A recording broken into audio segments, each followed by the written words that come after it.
मुर्दाबाद समझौते को लागू करो,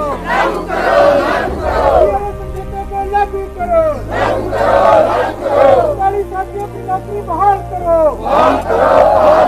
समझौते को तोड़ने वाले एमपी मुर्दाबाद, मजदूर एकता जिंदाबाद। देखिए, आपको मालूम है कि 15 मई से एक हड़ताल शुरू हुई थी 14 दिन का कानूनी नोटिस देने के बाद, और ये हड़ताल जो है सैब सोसाइटी वर्कर्स यूनियन जो सीटू से संबंधित है उसकी ओर से की गई थी। लेकिन हड़ताल के 7वें दिन मेयर साहब ने इसमें हस्तक्षेप किया और बाद में एक लिखित समझौता जो है नगर निगम प्रशासन और सैब सोसाइटी वर्कर्स यूनियन संबंधित CITU के मध्य में एक लिखित समझौता हुआ।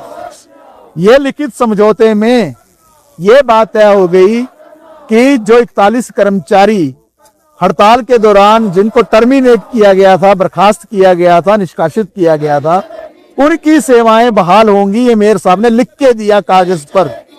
ये बात भी लिख कर दी कि जो 10% की जो डिमांड उस वक्त उठी थी, जिसको काटा गया था 4 अप्रैल की AGM में, मेयर साहब ने अपनी ओर से लिखा कि मैं इसको कबूल करता हूं, लेकिन AGM में इसको हम फाइनल कर देंगे।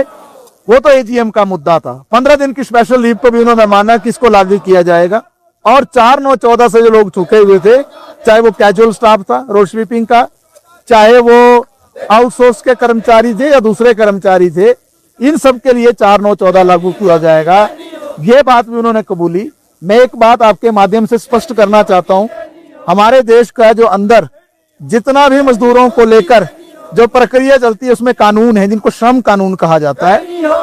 उन श्रम कानूनों में 1947 का एक कानून है जिसको औद्योगिक विवाद अधिनियम कहा जाता है 1947 का। उसकी जो धारा 18(1) है, धारा 18(1) क्या कहती है कि जब भी दो पक्षों के बीच में कोई समझौता लिखित में हो जाता है, वो समझौता अपने आप में कानून बन जाता है, और जब वो कानून बन जाता है तो उस कानून को अगले ही पल लागू होना है। लेकिन समझौतों में लिखने के बावजूद कि 41 कर्मचारियों की सेवाएं बहाल कर दी जाएंगी और दूसरी बातें मान ली जाएंगी। चलो 3 मुद्दे तो हमने माने कि जिनका उन्होंने कहा था कि मैंने अपनी तरफ से फाइनल कर दिया, लेकिन AGM मोहर लगाएगी।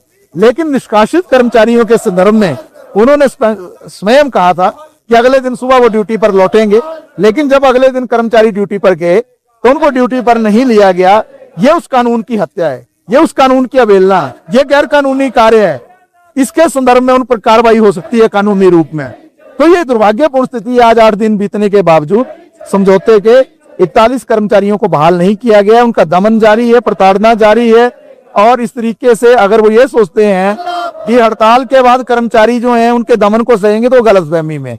इसीलिए परसों जब हमारी बैठक हुई थी यूनियन की, उसमें हमने इस बात को स्पष्ट कर दिया था कि हम आंदोलन के अगले चरण में आगे बढ़ेंगे, जिसको दूसरा चरण हम कह रहे हैं।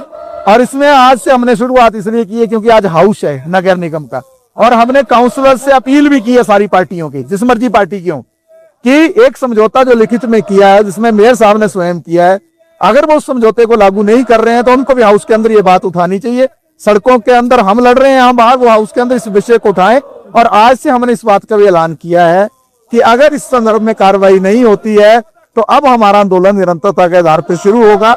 हर दिन हमारे धरने प्रदर्शन शुरू होंगे, क्योंकि बड़े आंदोलन की तैयारी के लिए थोड़ा वक्त हमको चाहिए। उसकी एक प्रक्रिया है कानूनी, उसमें जाने से पहले हम 4 जून तक इस तरीके के धरने प्रदर्शनों में जाएंगे और हर दिन जो है हम प्रदर्शन करेंगे। और जरूरत पड़ेगी तो ये प्रदर्शन जो है हम सेक्रेटरीट की ओर भी ले जाएंगे, क्योंकि पिछली AGM जो है सेक्रेटरीट पे हुई थी। तो अगर ये AGM भी सेक्रेटरीट पे होगी तो निश्चित तौर से 4 जून को प्रदर्शन, एक बड़ा AGM का जो बैठक होगी सेक्रेटरीट के बाहर, वहां भी इस प्रदर्शन को हम करेंगे और इस आंदोलन को हम निरंतरता में आगे बढ़ा रहे हैं। हमारे साहब कर्मचारी है या फिर वही है जिन्हें निष्कासित किया गया है? आज प्रदर्शन में वो तो 41 लोग हैं, ये तो ज्यादा लोग हैं। आज तो अभी आपको मालूम है क्योंकि सेवाएं चल रही हैं, हड़ताल तो अभी नहीं है, तो जो काम करने के बाद लोग इकट्ठा हो रहे हैं, अभी तो संख्या बढ़ रही है। ऐसा तो नहीं कि सिर्फ आपको सबको काम लाने के बाद जो है उसके बाद भूल जाना या धोखा देना। एस्मा की तो बात कर रहे थे कि एस्मा लगा दिया है, तो उसमें कुछ रुकावट क्यों आ रही है, क्या लगता है? देखिए, ये विडंबना पूर्वक स्थिति है। एसेंशियल सर्विसेज मेंटेनेंस एक्ट कहाँ लगेगा, कैसे लगेगा, इस पर भी बहुत सारे प्रश्न चिन्ह हैं। हमने कानूनी नोटिस दिया था ना 14 दिन का। हम ऐसा तो नहीं थे शाम को तय किया और सुबह आ गए और आपने कहा कि एसेंशियल सर्विसेज मेंटेनेंस एक्ट भी ऐसे नहीं लग जाता है रातों रात, उसकी भी एक प्रक्रिया है। और जब हमने लिखित नोटिस दिया है, 14 दिन का नोटिस दिया है, तो ये एस्मा लगाने से पहले डीसी साहब को भी 100 बार सोचना चाहिए था, लेकिन चलो उन्होंने लगा दिया। लेकिन ये जो कर्मचारी है उनकी बहाली का सवाल उसमें कहां से खड़ा हो गया? ये कर्मचारी अगर आपने बहाल किए, निष्कासित किए, और उस निष्कासन के बाद आप स्वयं एक लिखित समझौता कर रहे हैं। मैं कह रहा हूं कि एस्मा तो हमारे देश में बड़े बाद में आया, 1981 के बाद एस्मा का कानून हमारे देश में आया। ये औद्योगिक विवाद अधिनियम का कानून 1947 से है हमारे देश के अंदर। ये कानून जो है इसको लागू करना, इसकी प्रक्रिया को अमली जामा पहनाना पहला काम था।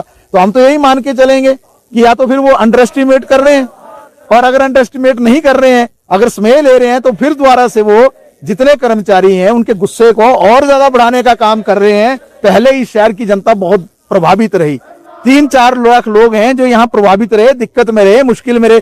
आज भी आप लोगों ने रिपोर्ट किया, पिछले 3-4 दिनों से आप ही रिपोर्ट कर रहे हैं, जगह जगह कूड़े के ढेर लगे हुए हैं।